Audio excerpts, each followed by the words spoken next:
Hey everybody, good morning. My name is Judon DeShields. I'm the principal at El Centro de Estudiantes. So I've been posed the question of what is the hardest part about making the internship experience work and click.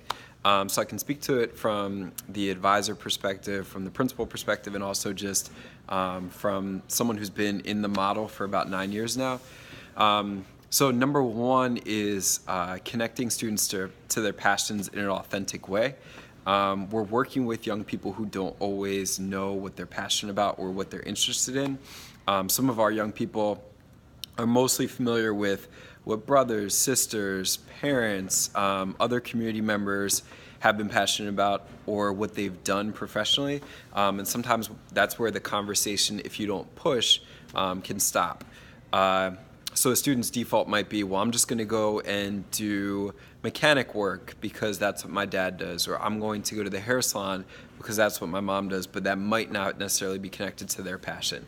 Our advisors have done a phenomenal job, especially at our gateway level, which is our entry level, of students going out and exploring the real world, scouting, doing interest-based exploration in order to help students find truly what they're passionate about, or at least what they're interested in.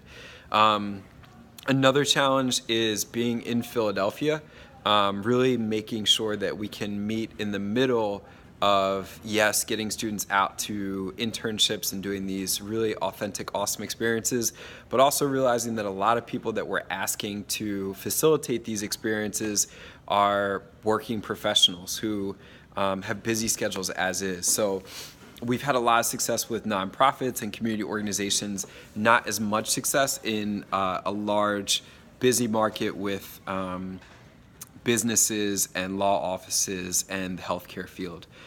Which brings me to my next challenge, which is some of the interests and passions that students are like, yes, I want to do that. It's really challenging to find internships in those fields. We struggle mostly in the healthcare field.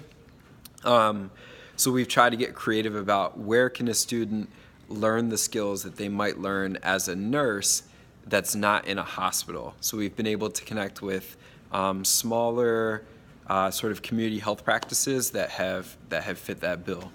And then lastly, there's always the push-pull of, well, let's just get them an internship so they can have an internship for the sake of having it.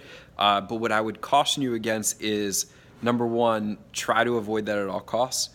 Try really to start from a place of passions and interests and then connect the internship from there.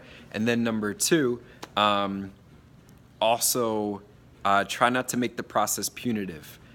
Years ago we had what was called the red zone in order to encourage students to get internships at a faster rate. So we set a deadline for which all students would have an internship, and then we started having an impact on their credit earning ability based on if they hit that deadline or not. In short, I think it disengaged a lot of students. It took away their stamina and steam from the process, and overall it didn't really have the impact we were hoping it to have. What has been successful is when students get to a certain point in the trimester where they don't have internships, we rally around them, myself, counselors, other teaching staff, and try to connect them with an opportunity that will work for them. So I hope that was helpful in sort of enumerating the challenges with internships. Internships are wonderful when they work, and sort of finding a possibility or an experience for a student that will work is phenomenal.